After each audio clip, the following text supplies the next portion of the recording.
Hi, welcome to Pro Basics. Do you want to become a successful product manager? If the answer is yes, then you need to watch this interactive session till the end. We have with us Deepak Singh, who is currently working as a product manager at Uber and has years of work experience as product manager. My name is Sarang. I'm working as a product manager at Amazon for the last few years and I will host this session for you. In today's interactive session, Deepak will juice out his tremendous work experience and share some really practical insights for you. He'll cover areas like what is product management, what is the day to day work of a product manager, how to crack product management interview, how to upgrade your resume. He'll also share his favorite product management principle, and we'll then have some really exciting rapid fire questions. And lastly, guys, you have to subscribe to the channel, like this video, and share it with others if you find this session beneficial. So Deepak, very warm welcome to Pro Basics channel. Thanks a lot for giving your valuable time over the weekend. And just to start, before we start, like if you can just share a quick introduction about yourself. Thanks, Arun, for having me here. So right now, like I work at Uber as a senior product manager, currently working in their internal platform, tech platform. We are building a 0 to 1 product, which I can't talk a lot about, but yeah, we are building a 0 to 1 product for an internal usage. Previously, I have majorly worked with startups, like the Bangalore network of startups, starting from HR tech in belong to like a customer like service automation, WhatsApp chatbot kind of a sector as well, and majorly been involved into like HR tech and customer obsession as such as like the industries. What I've usually worked with is like very 0 to 1 products, majorly web-based, not a mobile guy, web-based products, SaaS specifically, and building products from a more platform perspective, more scalable perspective as to like rather than like more of a B2C perspective. So more of a B2B guy now learning B2C. But yeah, interesting journey. Been around about like 6 years doing product. Great, great. Yeah, no, your product experience definitely sounds very interesting. You're seeing both B2B and you're seeing customer side now. So I'm sure that anybody who's watching this video will be able to learn a lot from your experience. And the idea of this discussion is also, for us to get your practical insights and whatever experience you have gained, and folks learn from that. So we'll just get started now. Definitely. Yeah. So there are around 7, 8 areas which we'll touch upon. The first area which I think everybody would like to understand is, Deepak, in your mind, what is product management role? Got it. So actually, that's a very interesting and a very broad question. If you Google it, there are very different definitions across the board, across different geographies, across industries. There are people who do product management and who make Colgate.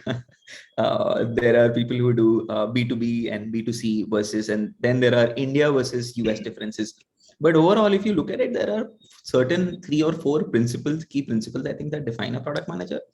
And the first and foremost, I think, is you are the user champion who drives empathy across the org. I think that's the biggest and the most basic idea, right? People may call you the CEO of the product and all of that. That's great. But the one thing that a product manager should always do is be the biggest champion of the user, either in front of engineering or in front of business or in front of sales guys, because everybody has their own objective. You are the champion of the user. You have to make sure that sales team are not running after their revenue and forgetting the user. Customer teams are not running after retention and forgetting the user. Design team is not designing great stuff and forgetting the user, or your engineering team is not making the best in the world and forgetting the user. So your job is to make sure you are the user champion and you're driving that empathy across.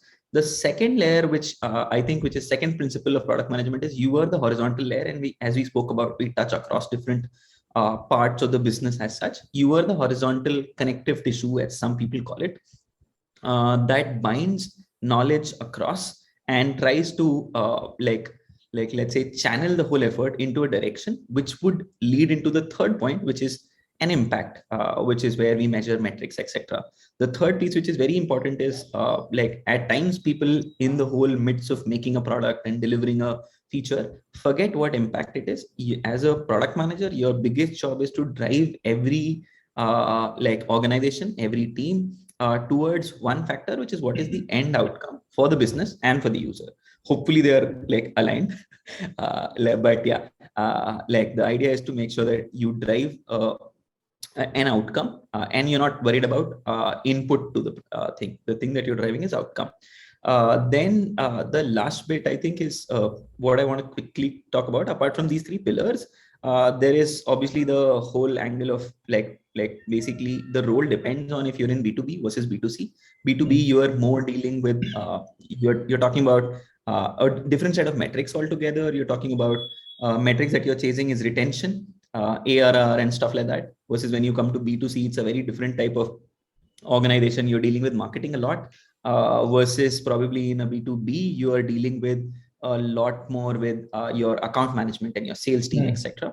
How you think about the product also differs there, because as product management function, you typically like in B2C, you don't have a buyer. Your user is your buyer.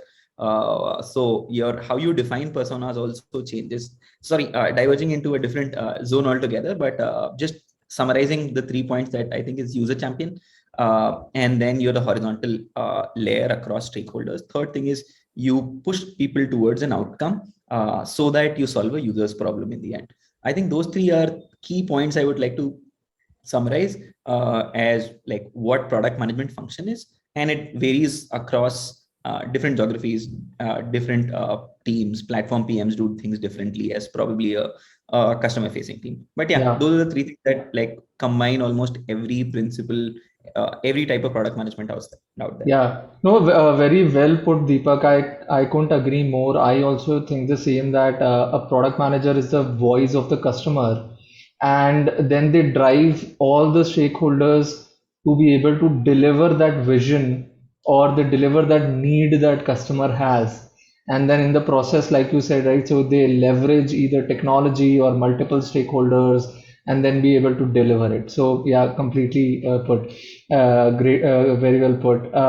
Now, Deepak, like you're working at Uber, and what is a typical day for a product manager like for you?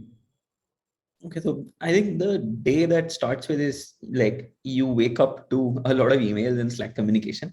That's basically where you grasp the idea of, hey, what's happening today? Because like as we talked about how you work with different set of stakeholders, right? Everybody like man, and you're the horizontal layer, hence you get a lot of communication. So you have to figure out what's your day like. And then the second piece that I like move towards is once I figured out my day is the first task I usually do is if it's a set product, if it's not a 0 to 1 product and you're already running it, then you will have a set of like, I'm hoping you have. If you don't, please go definitely set that up. Have a data dashboard somewhere where you can see how your metrics are performing. Whatever metrics you've chosen as your success metrics and your tech metrics, whatever works for you. But have a dashboard, make sure that I'm checking that out. And that gives me an idea as to things are working fine, great. Things are not working fine, great. How do we resolve them? So the second is obviously have like a clear set of data dashboard that I look at.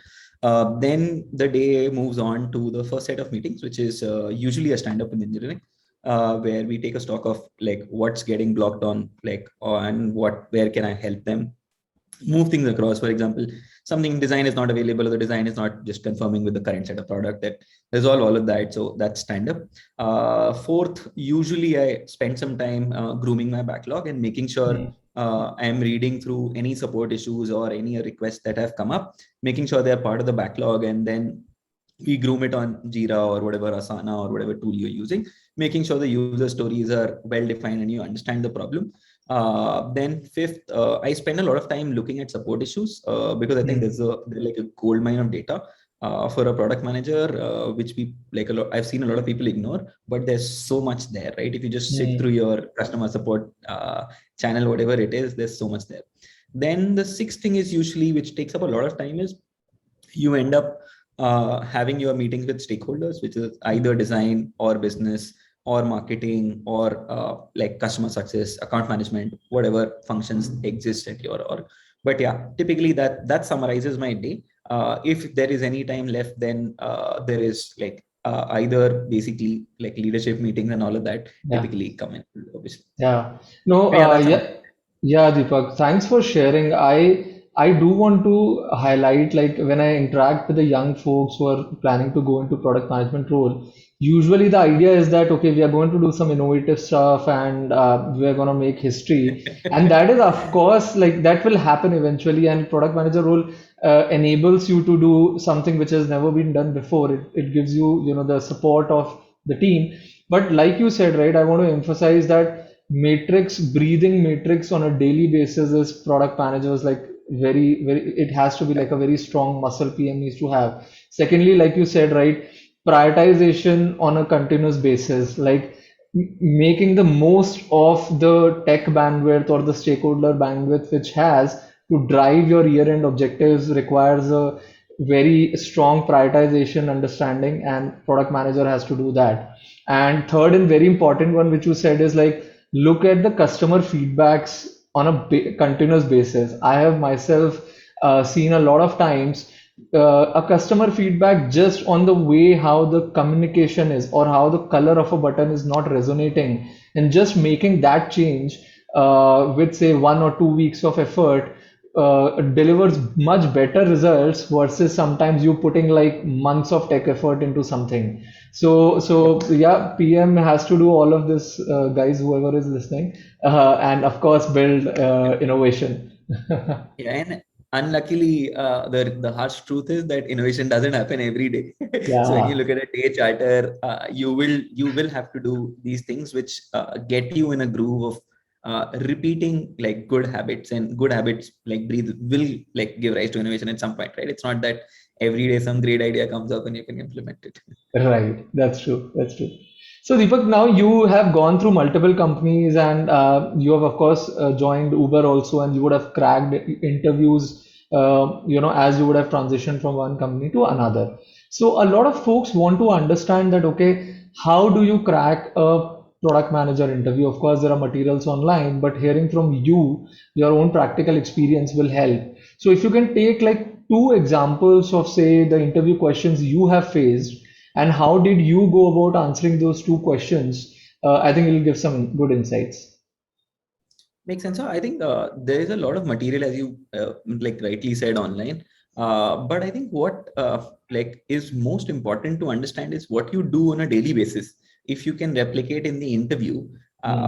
you've cracked it. People are not looking for like textbooks answer, because the good part is this is good, or the bad part is this is not something that is taught yet at a B school or an engineering school. So the discipline is evolving. It is Hmm. a very soft skill heavy domain as well, right? You need Hmm. your metrics and your science to like help you out there with tech, but this is definitely a very soft skill like based skill, or rather a job family or a function you might want to call it, right? I think let's talk about two very common questions I come across, and how do we answer it? As answer is very simple, right? You go like very basic, you go like 0 to 1 and you say, hey, why. So for example, let's talk about a question that I commonly encounter, right? Metrics. How will you measure the success of this feature? And let's take an example, right? I mean, I used to ask this a lot during interviews. I used to like take for phone screenings, and I used to ask is, how would you measure like WhatsApp stories success? So whenever WhatsApp stories launch, I think 1.5 years or 2 years back, if you're a PM, how would you measure the success of the story? What people, I mean, let's start with the like mistake here, because I think that's very important to understand. What people generally end up doing is they end up telling, hey, I will measure these 4 or 5 metrics. They'll think about it and Hmm. they'll say 4 or 5 metrics, and it's usually an instant rejection. Now, why that is an instant rejection is because as a product manager, the muscle that you need to develop is to not jump to an answer, is to understand what you're solving for, who are you solving for, why are you solving for, and what will you achieve. So Hmm. how do you go about this is, first of all, even to like you can measure probably like 1000 metrics for WhatsApp stories. Anyone can come up with anything, right? I mean, there's no like end to creating metrics, right? Metric can happen at every click, every flow, every page change. But the most important thing to understand is to understand what are you trying to solve, what objective are you trying to measure. WhatsApp stories was introduced for a particular story. Either it could be to acquire new users, or it could be to engage existing users, or it could be to solve a particular problem. Now, until unless you understand that, you can never define what metric are you chasing.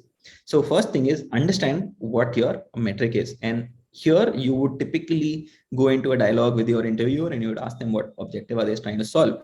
Hopefully they'll give you one stream where you can delve into. Then you understand which target persona are you solving it for. Which geography are you solving it for? Folks in India between 18 to 40 years of age, or 60 to 70 years of age, and you do your segmentation, right? I mean, because every persona has a different set of needs. So you do your segmentation. Hopefully you and your interviewer align on a particular segment that you want to solve for. And once you solve for that, then you understand basically what are the problem that these people face, or what the problem you're trying to solve. With WhatsApp stories, the problem could be, I'm just making up a problem right now, but the problem could be is our users are unable to, users love sharing, like chatting, but the users are unable to share updates in their lives, right? That could be a problem. So you get down into your user's shoe and try to empathize with the user and see what problems actually happen in their life for which they would want this feature. In an ideal world, if you are not doing an interview, you would actually go and talk to people, right? You would actually do surveys and you would like get ideas from competition and all of that, like things you have to do. But here in the interview, at least what you can do is be that user, try to empathize with the user and try to understand and come up with use cases why they will use this particular feature or try to solve for that. Once you've done that, it's very simple. Then you simply draw the user flow. Okay, first time user flow and repeat user flow, right? And these two are the commons that will exist in a WhatsApp story. Draw the first time user flow. You come in, you see or you don't see, and then you basically click, you come back again, you can draw your workflow. Once you have your workflow, you can define your funnel. Once you have your funnel, then you basically like drill down to which metrics do you want to measure, and you tie it back to the objective you started, whether you want to drive engagement to existing users or you want to get new users. So growth versus retention.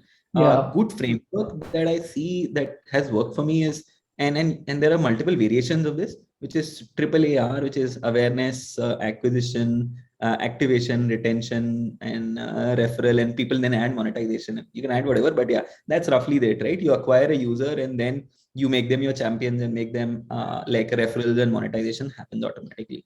So that's Yeah. a longish answer, but you have to No. understand that you can't answer Yeah. it directly. No, Deepak, completely agree. I think just to summarize what you're trying to say is that just in an interview, throwing 10 metrics on the face of an interviewer Yeah. doesn't make sense. What the interviewer is looking for is what is your approach to identify that what is the key metric. And like you rightly said, right, ask the objective from the interviewer. And when you have the objective, then and then in the interview, make the flow diagram. And in the flow diagram or the user journey, you can identify 20 metric. But then within the 20, identify which one is resonating most to that objective which you have agreed on, and then those Yep. becomes your key success matrix. So and this framework which you present in an interview is actually help you going to crack the interview rather than showing off that okay, I know about 10 metrics.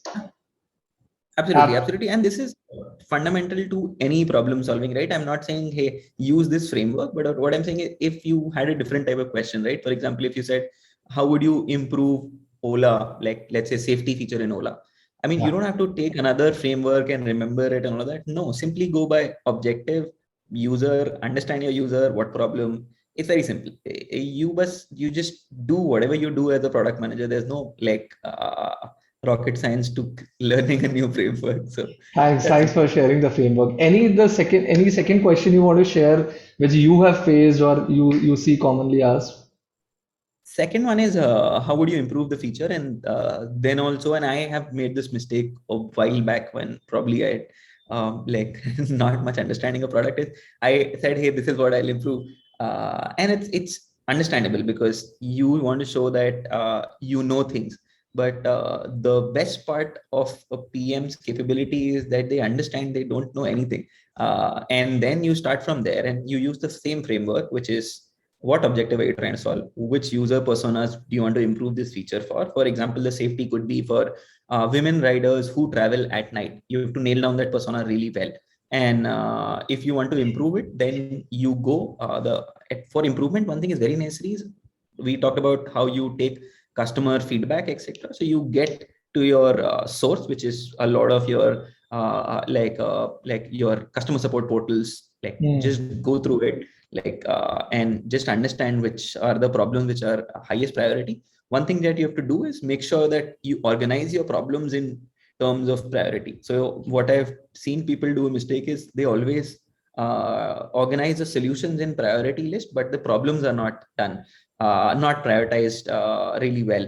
But that's also very important. So prioritize your problems, come up with your solutions, prioritize the solutions. You can pick whatever framework you like. It's like debatable, right? Everybody has a different framework, and then you come up with some sort of features that you think would be the most impactful, and you have some metrics which you can basically make sure that whenever you launch this, you will be able to measure whether this is not. For example, for safety, it could be, hey, the color of the button in Ola app. I by the way, I don't know what's the color, but just throwing a number, it's black. It should be red.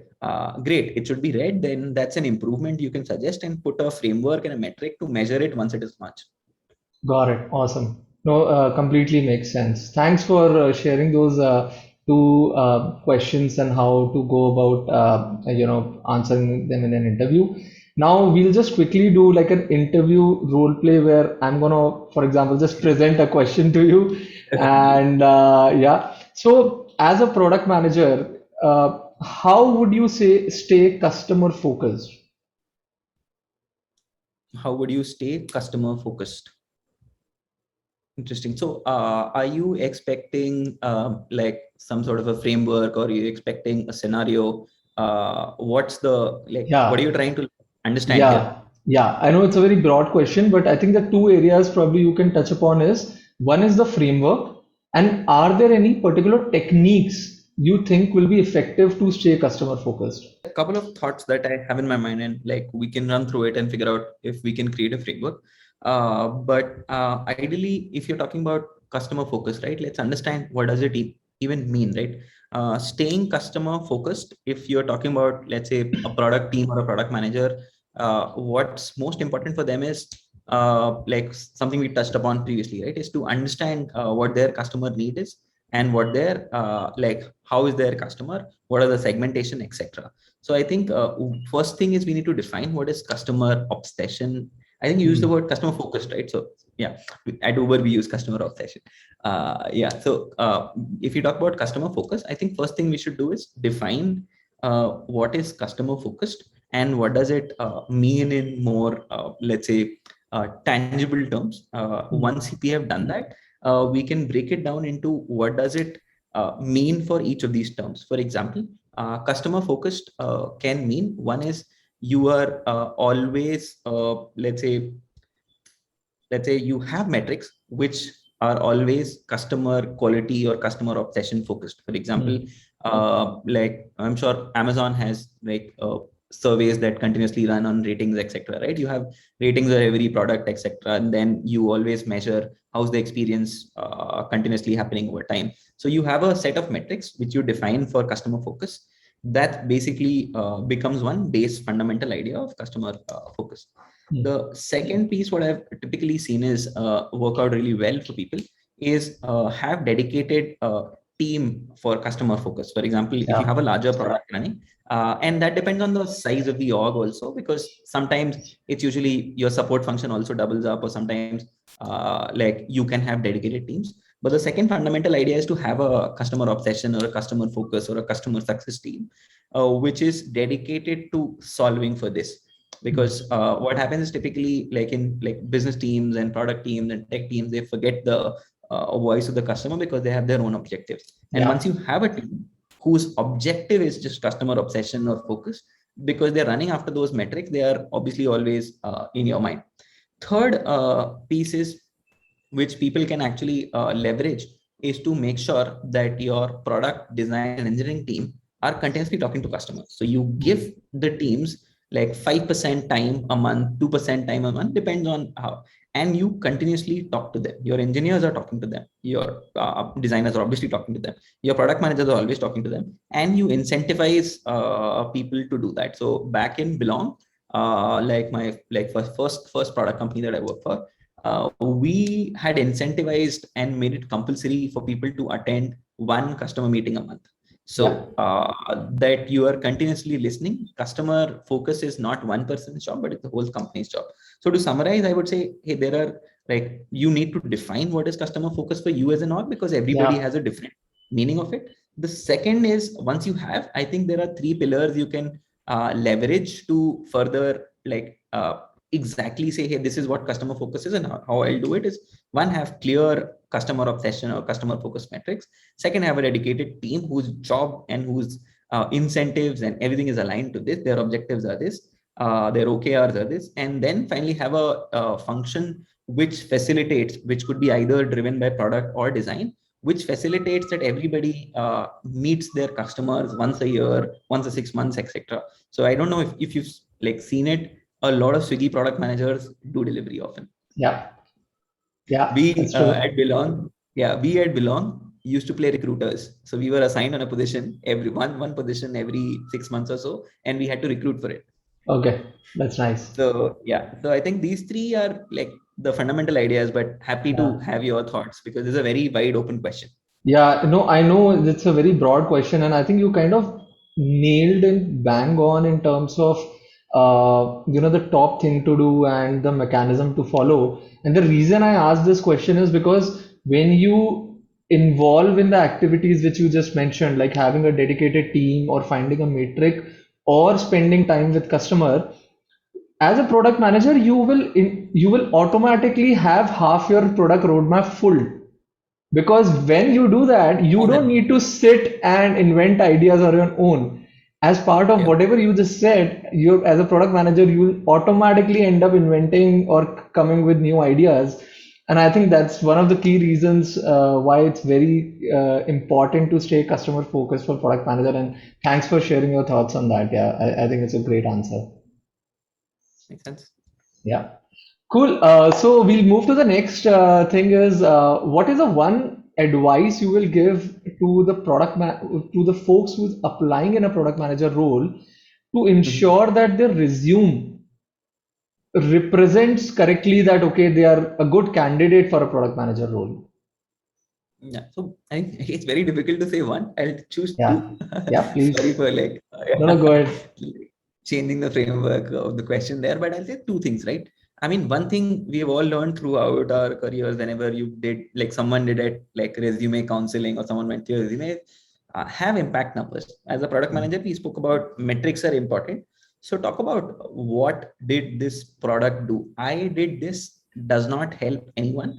So talk about what impact your product created and what was your role in it. That's one. That's always you must have. I helped launch whatever new growth campaign, which increased like the number of user base from probably 4 million to 18 million over a span of 6 months, right? Always have a very clear, crisp answer. How would you define? And this is very similar to how you define a metric of a product, right? There's no rocket science.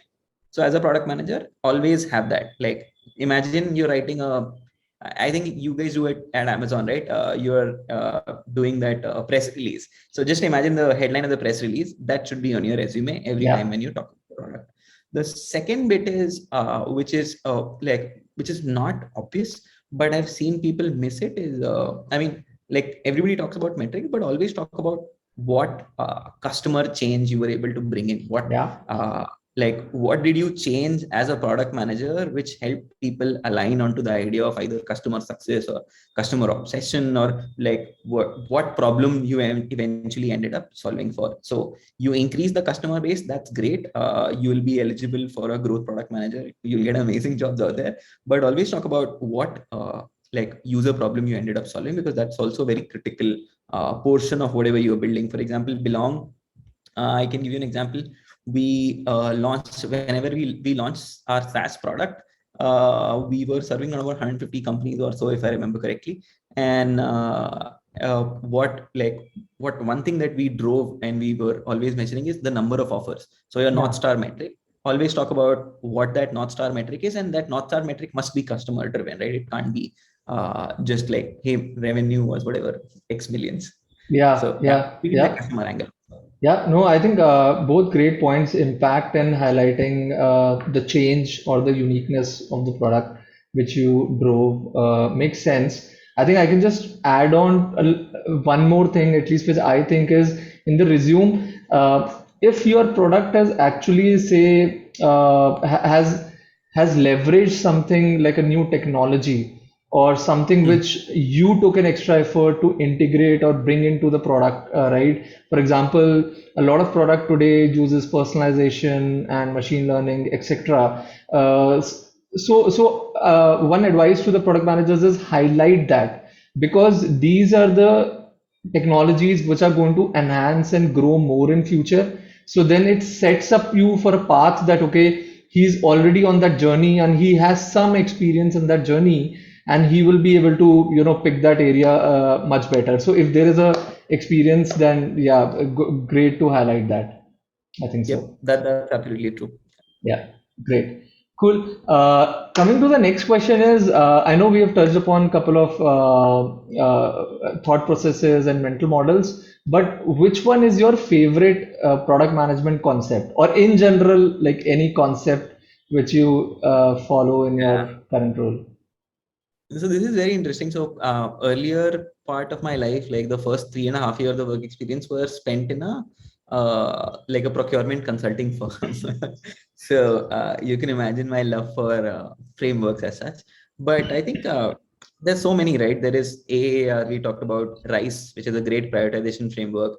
Then there is 5 Ws, which is very fundamental, which is why, what, how, like all the 5 Ws, right? Where, who, I mean, just Google it, you'll find it. But I think the one which has caused, I would say, maximum, like let's say self-realization, understanding, and the reality of the problem comes out is this little framework called, I think, the 5 Whys. This was, I think this was developed in Japan and Toyota or something, where they, like, to get to the root cause, they just Yeah, did five, and yeah, it is very, very powerful as a framework. And it's not just product management, or it could be applied anywhere in your personal life to your like professional life, any kind of thing. But specifically product is very useful, is because you run into this situation where everybody has opinions, and everybody is giving you ideas around, hey, you should do this. But one thing you should always ask for, whatever feature you're building or whatever solution you're solving, is 5 Whys. If you can nail down to the 5th Why, which is very tough, by the way, if you can nail down to the 4th Why also, it'll be great, and you will get to the answer. And I think it's very, really powerful. Just read, I think, for everyone out there, whosoever is watching, why is a great, great framework across. yeah, yeah. Agree, Deepak. Completely agree. I think, yeah, 5 Whys just help anybody to peel the layers of the problem one by one, one by one. Absolutely. And once you have done that, it gives absolutely clarity. And once you are clear, it's easier to convince and share the vision with others. I Anyone. think that's what Deepak is trying to say. And completely agree. And something very related to this concept, there is a concept called 5 Ws and 1 H, which is why, when, where, and those are like Yeah. 5 Ws, and then 1 H Yeah. is How? how. Yeah, so in ProBasics, actually, we have created a video on that concept also. So I also find, both 5 Whys and 5W1H concept really great, very, very Yeah. easy. And And these are very fundamental ideas, right? They're not like special that you have to remember circles method from somewhere you read about in an interview. correct, So correct. these are very fundamental ideas, right? They don't like change by domain, but you don't have to remember things. You can just be part in an interview or solving a problem, and just use a very basic fundamental framework. Right, great. Deepak, so we'll come to the last section. Four quick questions to you, and let me know what comes to first to your mind. Yeah. So if you can give me an example of the new product which you found like very fascinating and interesting, can be from anywhere. So I think what I recently like really like it is, it's somewhere between a product and a technology. It's the AMP, or the dynamic emails from Google, right? Where like Hmm. the whole email body comes inside, and you can answer comments and like address things via, you can fill forms inside it. So that's very, very powerful. I think I love using it wherever I can. Yeah, that's it. Nice. I'll just chime in one example from my side. Like today, Ola launched Ola electric scooter, and I know Right. while it's a like it's a scooter, but like even from the product and design point of view, there is so much that they have put in. I think it's Yeah. quite a commendable, fascinating job done. So yeah. Second question is, do you think product managers need to know about machine learning? I mean, like resoundingly yes, right? I think, I mean, and it's not, if you can't learn machine learning, at least know about machine learning. So, because it is a very powerful technology, and all the 3 or 4 like products and companies I've worked across, I have not seen one product till now which hasn't, like where we've come across a feature where we haven't utilized machine learning, internal, external, B2B, B2C, because everywhere the like you can build a base product, but the moment you try to build any advanced technology, you'll run into natural language processing, you'll run into probably like some complex algorithms which can only be solved by a basic machine learning or image recognition. So you'll run into this, and there is no way you can escape it as a PM. Yeah. It'll be better if you at least know about it, if not learn exact machine learning. Yeah, no, I agree. Knowing is definitely required. Usually, what I've seen in my experience, also doing machine learning, you typically have data scientists or a machine learning Yeah, expert in your team. But yeah, working and collaborating with data scientists definitely requires understanding of a machine learning. So, would absolutely. suggest each PM to go for it. Next question is, Deepak. Do PM needs to be strong in technical side or software engineering? So, I mean, this is a very, very interesting, debatable topic. Everybody has their own opinion, but like, and I come from a non-tech background, right? So one is, I mean, do you definitely need to have? No, you don't need to have. Like, there's no hard requirement. Most companies, PMs can get through without knowing any tech. You don't need to know like one line of code. But my personal experience and advice to everyone out there is, if you can't do it on the first job, like at least try learning it on the side, because Yeah, it helps a lot. Because one, you start speaking the technical language to you're speaking to your persona, which is your engineers, who are the most important and probably the most important people in your team. yeah, That's also debatable, but you gain their respect because you understand tech.